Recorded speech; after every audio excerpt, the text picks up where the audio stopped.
section 8, which is our final section, which is all about dialogue generation with deep learning. So here we are going to focus something which is unique. In this section, we will be building the decoder encoder with the LSTM structure.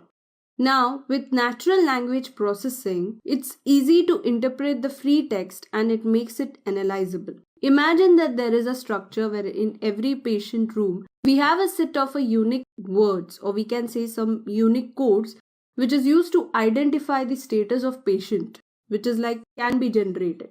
Say for example, one of the patient is ill and he presses one button just to indicate it to doctor or nurse that some emergency has been taken place.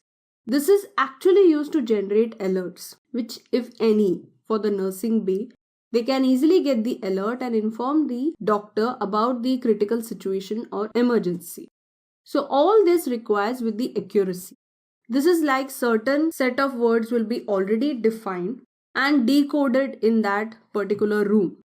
Now if there is some set of change in say words or something and we need to decode it, then it will be done automatically and the patient can easily send a message to the nursing bay saying that some emergency or some critical situation has been taken place. So this building module we are going to do in this particular section. The first thing, we will build a model with a two model approach, that is encoder and decoder architecture.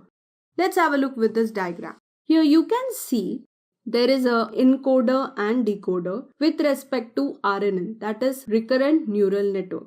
Recurrent neural network specifies some set of information to be passed in that systematic manner. We can encode a sequence of symbol into a fixed length vector representation and then decode it in the representation with another sequence of symbols.